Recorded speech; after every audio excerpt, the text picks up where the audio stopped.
Paz e bem, bom dia a você que nos acompanha pela TV Tribuna SBT, o nosso programa Encontro de Fé no Convento. Agora, aos sábados, às 8 horas da manhã, logo após a Santa Missa. É uma alegria imensa poder contar com a sua participação e audiência. E o nosso programa de hoje traz oração, reflexão do Evangelho do domingo, as crônicas de Frei Almir Guimarães e algo mais, que é a presença do Frei Valdir Nunes, um missionário que passou por vários países, por várias missões, e hoje vai nos falar um pouco dessa experiência que ele teve como missionário. Não é isso, Frei Valdir? Isso mesmo, paz e bem a todos vocês que nos acompanham nesta manhã. Queremos partilhar um pouquinho da nossa vida, da nossa missão, porque somos todos uma igreja em missão. É isso aí, roda a vinheta!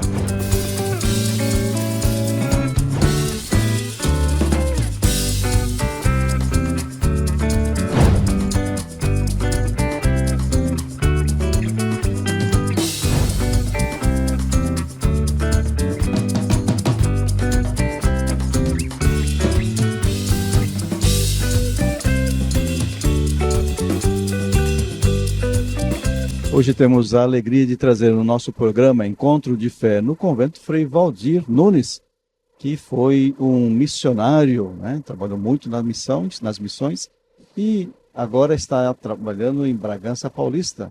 E esse mês está aqui colaborando, ajudando aqui no nosso convento, com as missas, com as confissões, e também com o seu espírito fraterno aqui entre nós. Vou deixar a palavra para que ele também diga alguma coisa para nós. Primeiramente, gostaria de saudar a todos, cumprimentar, desejando paz e bem a nossa tradicional saudação. E somos, de fato, no mundo, mensageiros desse desejo de São Francisco de levar no mundo a paz e o bem.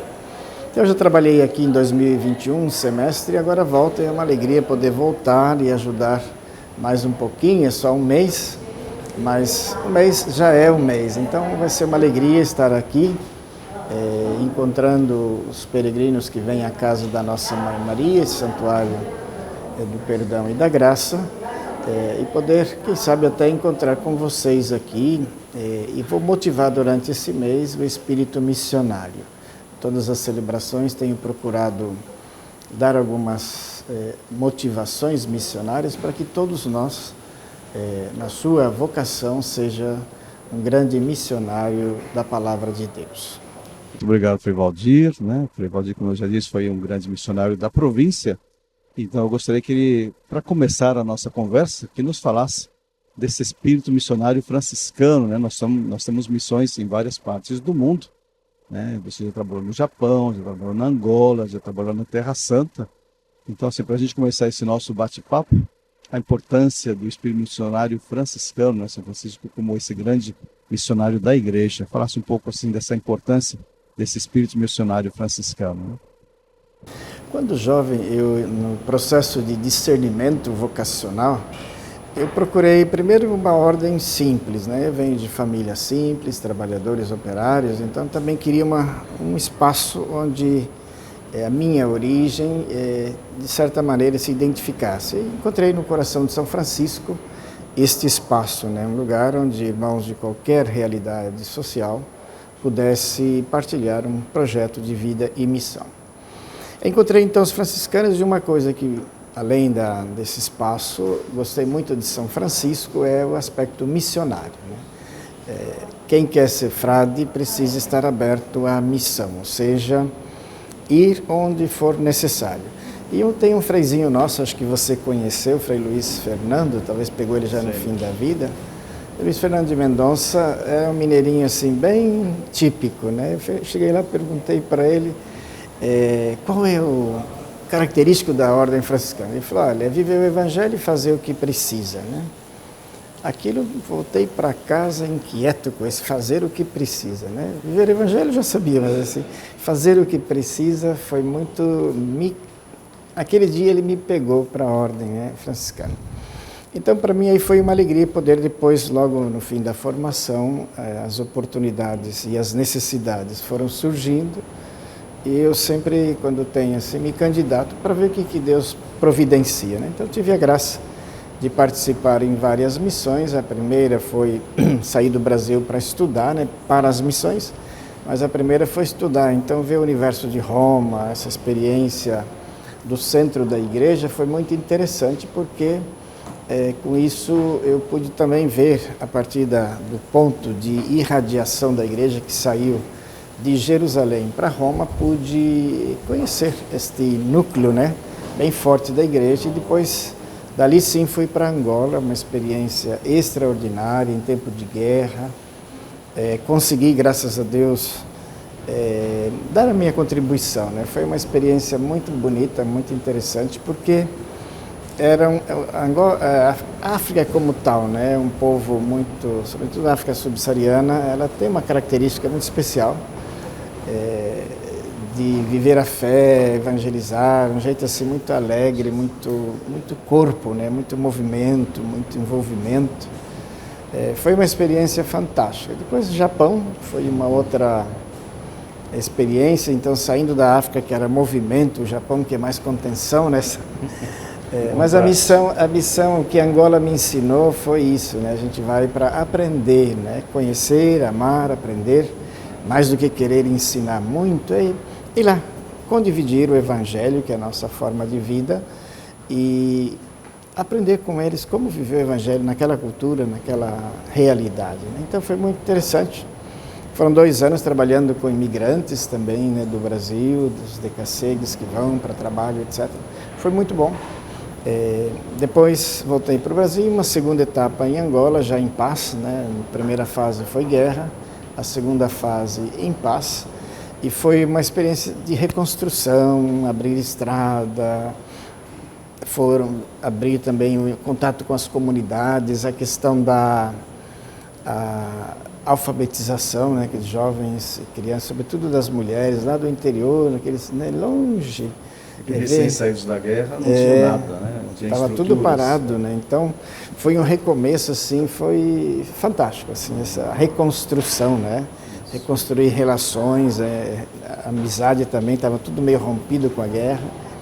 Então realmente foi uma fase extraordinária, muito bonito. Depois Israel foi um cumprimento de uma coisa que eu sempre trazia comigo na formação, sempre trabalhei muitos anos na formação, e sempre dizia, quando falava das missões, que a Terra Santa era uma missão de toda a ordem, onde todos os frades são chamados a dar a sua contribuição. Aí perguntavam, e você já foi? Eu sempre dizia que não. Então fui lá cumprir a minha parte, né? Dar a minha contribuição. Foram 4 anos, sendo que um deles eu fiquei em Buenos Aires, numa casa da custódia. Assim fiz 3 anos da Terra Santa, também boa parte na formação. E depois Buenos Aires, onde também conheci peregrinos que tinha acompanhado lá, né? Encontrei com eles, lá fizemos bonita assim, uma experiência. Gostei muito do trabalho de acompanhar os peregrinos, né? 1 semana, 10 dias, em que você é o pároco do grupo, né? Então fazia essa experiência de uma leitura do 5º Evangelho, que é a Terra Santa, essa fase assim, do tocar, do sentir, do ver, né?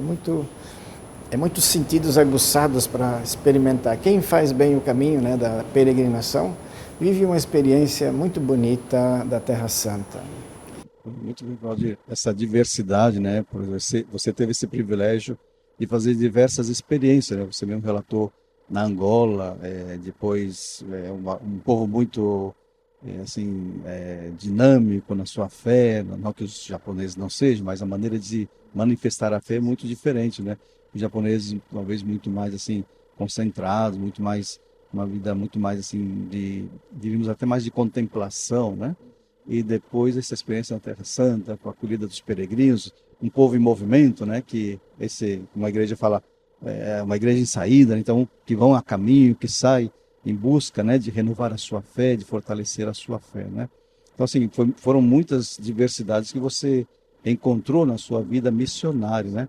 Eu tenho a certeza que tudo isso contribuiu para a sua vida de fé, para a sua vida franciscana, né? Uma das experiências que a missão nos proporciona é a liberdade de partir, né? A arte de saber estar bem, feliz onde estar, né? Não é não se limita à comida, a culinária muda muito, então você tem que acostumar, até brinco assim, missionário precisa ter primeiro uma boca missionária, né?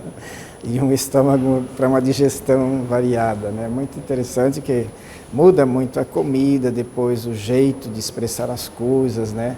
O modo de falar, de, sei lá, valores, né? Até coisas muito sutis, muito delicadas, que eu observava muito lá com o povo angolano, era até modo de comer, né? Nós fazemos uma gororoba assim no prato, eles não organizam bem direitinho, vão, sabe, uma delicadeza, assim, a gente pensa, é povo lá mais simples, mas não sei, de repente tem uma fineza quando você começa a entrar no mais profundo de cada cultura, né? E você começa a ver valores, belezas que normalmente a gente não vê, passa-se meio por cima. Mas a vida missionária proporciona isso também, essa capacidade de entrar mais profundamente nas culturas e aprender, aprender coisas bonitas, valores, que às vezes na minha cultura se vê muito diferente, né? E às vezes coisas que nem se pensa lá, se cuida assim com muito carinho, né? A Terra Santa, por outro lado, me ofereceu essa oportunidade de caminhar no Evangelho vivo ali, né? No palco onde se desenrolou toda a questão da vida de Jesus. Como a nossa vocação é muito centrada em seguir Jesus Cristo, né? O seguimento, então foi uma experiência bem especial de encontrar Jesus na sua terra, né? E são oportunidades, eu vejo mesmo a questão linguística, né? Uma das coisas que eu gosto muito é o aspecto linguístico, no sentido de romper um pouco o seu mundo de línguas e experimentar também a questão da internacionalidade, né? Se falou muito ao longo da minha formação da internacionalidade, da ordem, valorizar isso como um dom, uma graça de Deus, né? E de fato, aí tanto em Roma éramos mais de 200 estudantes de centenas de nacionalidades, e também, sobretudo, na Terra Santa, foi muito forte isso, né? Tínhamos estudantes da África, até fui ajudar na formação por causa da África, para oferecer um pouquinho a experiência que tinha vivido lá, ali na Terra Santa, acolhendo eles, acompanhando a formação. Então, esse aspecto eu acho muito bonito. Nós somos uma grande família, né? Onde vamos, encontramos irmãos, encontramos fraternidades, com esse mesmo princípio evangélico, né, de fraternidade e tudo. Aí a gente percebe que o mundo é nossa casa, né? É nossa província, nossa ordem. E falando de Terra Santa, recentemente o custódio da Terra Santa fez um apelo, sobretudo aos bispos do Brasil, né, para que olhassem pela Terra Santa, né, que desse sua contribuição, né? O que você gostaria de dizer sobre isso? A Terra Santa, assim, a custódia como tal, mas também todos os cristãos que dependem da Terra Santa, porque eles têm muita dificuldade como cristãos, são árabes, mas cristãos, palestinos cristãos, eles têm muita dificuldade de emprego, trabalho. Então, trabalho e moradia são dois desafios, porque os judeus não alugam casas, nem dão trabalho para cristãos, são muito poucos que têm, e também os árabes eles têm seu mundo organizado, de tal maneira que quem é cristão fica... Então as igrejas lá, tanto latina, católica, quanto as outras igrejas ortodoxas, procuram nos trabalhos, nos conventos, todos os trabalhos, até se formou uma empresa para reparo, construção, tudo, eles são empregados ali, assim tem um trabalho, também procura-se, né, a custódia tem muitas casas que ao longo dos séculos vieram adquirindo para ser a moradia dos cristãos na Terra Santa. Por isso mesmo, então, agora vem a dificuldade, essa guerra está se alongando demais, em geral as guerras na Terra Santa eram de dias, então em 67 a Guerra dos 6 Dias, a última que eu estive lá em 2021, em maio, foram 11 dias, só que agora já são mais de 8 meses quase, né? Foi outubro. Então a guerra está muito longa para quem vive a custódia, vive da coleta da Terra Santa, da Sexta-feira Santa, e também vive da colaboração que os peregrinos vão. Como os peregrinos não estão podendo ir, são pouquíssimos grupos que vão, mas ainda tem peregrinos corajosos, tem uns grupinhos, eu vi um da Espanha mesmo lá com o comissário nosso na terra da Espanha, já fizeram uma peregrinação faz um mês e pouco antes da Páscoa. Mas eles vivem dessa ajuda. Os peregrinos vão, passam, se hospedam nos albergues, né? Cristãos se comem também em restaurantes às vezes. Então faz o dinheiro circular lá e ajuda muito. Agora essa guerra longa, então, reduziu esta capacidade de viver lá com dignidade, né? Por isso mesmo, então, a Custódia fez um apelo, está fazendo esse apelo, e faço também este apelo a todos aqueles que puderem ajudar, fazendo as suas doações para a Custódia da Terra Santa. Esta coleta, que vai ser feita a nível mundial, está sendo feita a nível mundial, é uma ajuda bem concreta nossa para aqueles irmãos que estão em uma situação delicada de guerra. Vamos rezar, sobretudo rezar logo para a paz voltar à região e assim a vida retomar, mas até retomar os peregrinos vai demorar. Por isso mesmo a Custódia vai diminuindo a sua capacidade financeira de continuar, né, os santuários. Então vem um apelo de quem puder ajudar, com a quantidade que puder ajudar, veja aí na sua diocese, na sua paróquia, mas tem que estipular bem claro, deixar bem claro, esta doação é para esta finalidade, né? Nós temos no Brasil comissários, tem alguns comissários nas províncias, então procure os frades, vejam como pode fazer a sua doação, vai ser muito significativa para ajudar de forma muito concreta pessoas que estão sofrendo por causa da guerra. Muito bem, estamos com o Frei Valdir, né, nesse programa Encontro de Fé no Convento, batendo um papo com ele sobre a sua vida missionária, né, como ele mesmo disse, trabalhou no Japão, na Terra Santa, na Angola, né, e agora fazendo esse apelo, né, junto com o apelo do Custódio para poder ajudar aí na Terra Santa da maneira mais possível de cada um, né. Então, gostaria, para finalizar esse bate-papo com o Frei Valdir, que ele nos falasse, que nos desse uma mensagem sobre esse espírito missionário, porque o espírito missionário não é somente para os franciscanos, né, Frei Valdir, é para todo mundo. A partir do sacramento do batismo, todos nós somos enviados à missão, lá onde nós estamos, né? Então, que pudesse dar uma mensagem sobre esse espírito missionário para todos em geral, né? Se observarem, sobretudo a primeira leitura desta semana, depois da morte de Estevão em Jerusalém, os cristãos são perseguidos e aí começa uma dispersão, né? Que eu gosto de chamar uma dispersão missionária, né? Onde, dada a dificuldade em Jerusalém, a necessidade de fugir, de se salvar, né? Acabou gerando uma missão, a missão de ir, né? Eu tive a graça de visitar a Jordânia, a gente vê o caminho que foram fazendo, né? Petra e aí vai se espalhando, né? Por toda a região, depois vai para o Egito, vai formar, né? Grandes santos eremitas, né? Do deserto, vai desenvolver toda uma igreja em missão. Mas missão, como o Frei disse, é de todos nós, cada um de nós é chamado a ser missionário ali onde está, né? Hoje nós vemos na primeira leitura, Filipe vai ao encontro, né, do eunuco da Etiópia e pergunta o que ele está lendo, o que ele se está entendendo, e ele vai dizer que não, que ninguém explica. Então Filipe vai, senta com ele e faz uma leitura orante da palavra, né, e partilha a palavra, explica, e ele anuncia Jesus. O profeta Isaías, o servo sofredor, é Jesus, o servo sofredor, salvador. E aí acho que é bonito, cada um de nós pode viver essa experiência na sua casa, né? A missão começa em casa. O primeiro espaço missionário é com a família.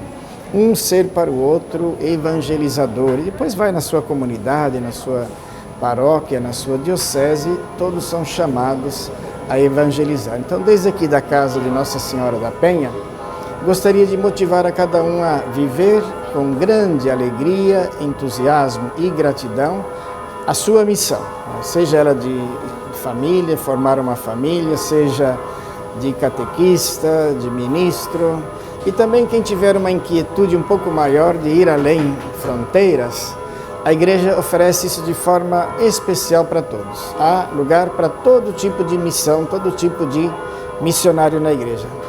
Descubra o seu caminho e dê o melhor de si mesmo. Muito bem. Estamos terminando o nosso bate-papo aqui com o Frei Valdir Nunes, agradecendo por esse tempo, agradecendo o testemunho que ele deu de tanta experiência missionária e queremos desejar a ele uma boa estadia aqui entre nós, um bom trabalho, uma boa missão, né? Você mesmo falou, a missão onde nós estamos, e ele agora está sendo missionário aqui no convento da Penha, né? O Santuário do Perdão e da Graça. Então, nosso muito obrigado por esse tempo e que Deus continue abençoando a sua vida, né? Nesse testemunho franciscano entre nós. Frei Valdir, eu convido você a acompanhar a reflexão do Evangelho deste domingo, junto conosco, que o Frei Paulo preparou para nós. Então vamos lá. Sou bom pastor, ovelhas guardarei, não tenho outro ofício nem terei. Quantas vidas eu tiver, eu lhes darei. Louvado seja nosso Senhor Jesus Cristo. Paz e bem. 21 de abril, quarto domingo da Páscoa, domingo do pastor bom e misericordioso, que nos conduz por caminhos seguros. Dia de oração pelas vocações presbiterais, religiosas e demais vocações que se dispõem ao serviço do reino de Deus. O evangelho de hoje é segundo São João, capítulo 10, versículos 11 a 18.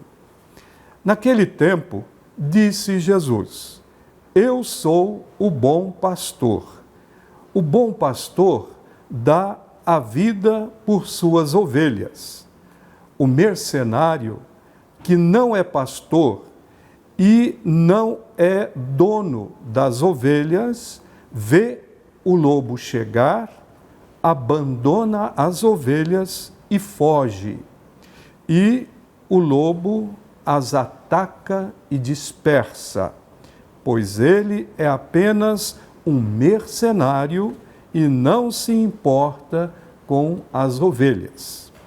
Eu sou o bom pastor, conheço as minhas ovelhas e elas me conhecem, assim como o Pai me conhece e eu conheço o Pai. Eu dou minha vida pelas ovelhas. Tenho ainda outras ovelhas que não são deste redil. Também a elas devo conduzir. Elas escutarão a minha voz e haverá um só rebanho e um só pastor. É por isso que o Pai me ama, porque dou a minha vida para depois recebê-la novamente. Ninguém tira a minha vida. Eu a dou por mim mesmo, tenho poder de entregá-la e tenho poder de recebê-la novamente.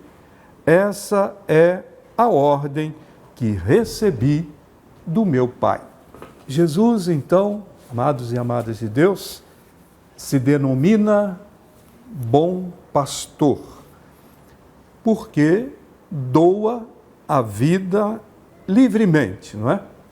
Reúne os filhos de Deus dispersos, conhece seus seguidores. Aliás, há um conhecimento mútuo entre o pastor e as ovelhas, entre Jesus e seus discípulos e discípulas.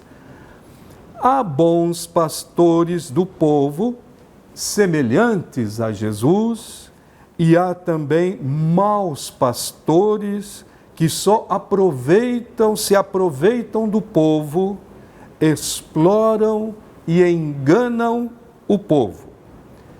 É preciso ficar muito atento, ficar esperto, para não se deixar enganar. O bom pastor convive com as suas ovelhas, dá a vida por elas, expõe a própria vida em risco por causa delas, para que nenhuma se perca e todas se salvem, todas tenham vida plena. Então, todo ouvidos à voz do bom pastor, seremos guiados pelo caminho certo, o caminho do discernimento, o caminho da vida verdadeira. Esta é a mensagem que eu queria deixar aqui a todos neste domingo, então, do bom pastor, do pastor misericordioso, nosso Senhor Jesus Cristo. Sejam sempre muito bem-vindos ao Convento da Penha, Santuário do Perdão e da Graça. Deus abençoe a todos.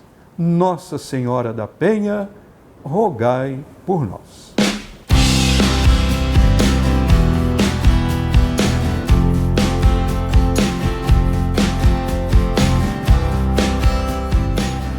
Frei Valdir, vamos ter no dia 25 de maio o encontro estadual do Terço dos Homens.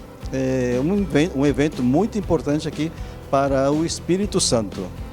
Então, uma boa programação para encerrar o mês de maio, o mês de Maria, né, que certamente nossa mãe aqui, a Senhora da Penha, está muito feliz de ver também os homens rezando. Então vamos ver o convite. É isso mesmo. Vamos lá. No teu santuário, que é fonte e berço, nasceu a missão dos homens do terço.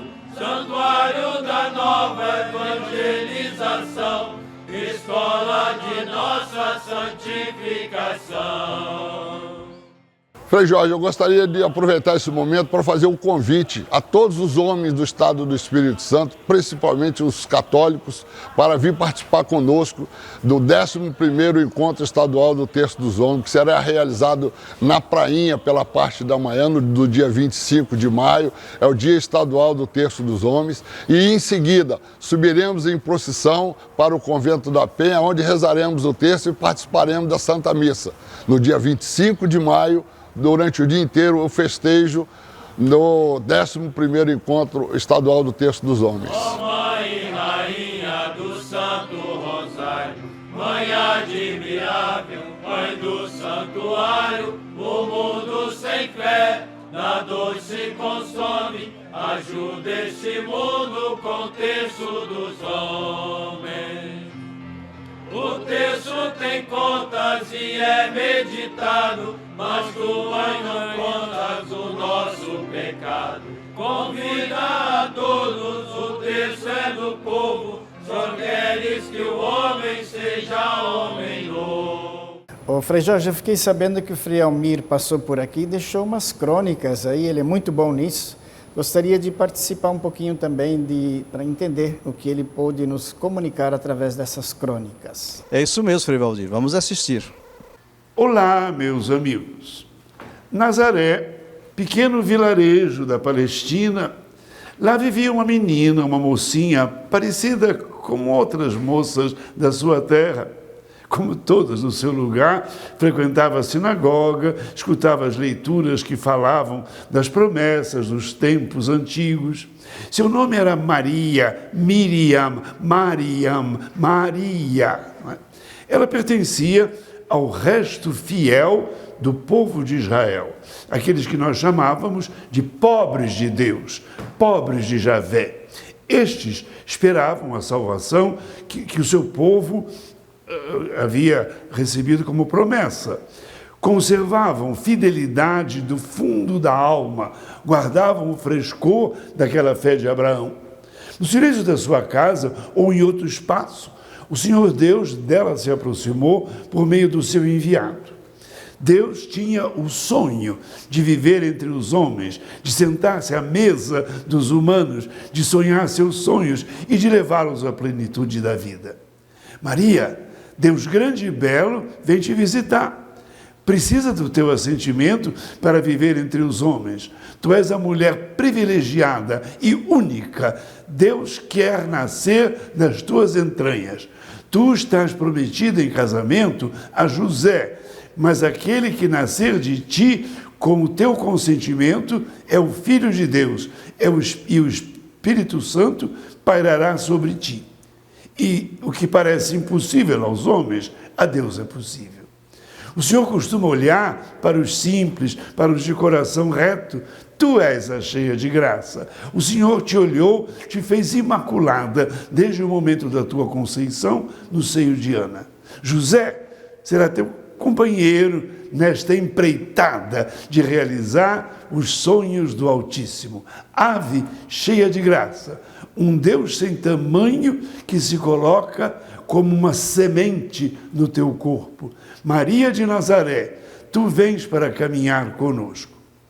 Depois de tudo ponderar, a bela moça de Nazaré disse: eis a serva do Senhor. O Espírito pairou sobre ela e o Verbo se fez carne, e o sonho de Deus de viver entre nós começou a realizar com o sim de Maria de Nazaré.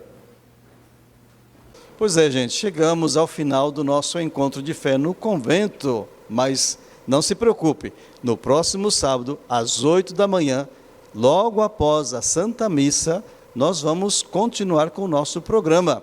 Não perca, sábados, às 8 horas da manhã, pela TV Tribuna SBT. Queremos agradecer a você que participou conosco através da sua audiência e também ao Frei Valdir Nunes, que nos deu um belíssimo testemunho da sua vida religiosa franciscana, da sua vida missionária. Meu muito obrigado, Frei Valdir, por ter participado conosco.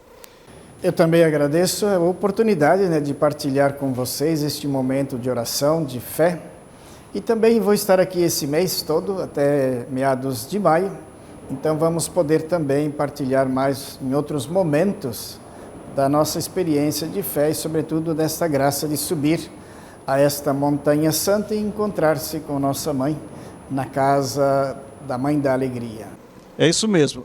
Então, não se esqueça, no próximo sábado, Santa Missa, às 7 horas da manhã, logo em seguida, em torno às 8 horas, o nosso programa Encontro de Fé no Convento. Conto com a sua participação. Até mais.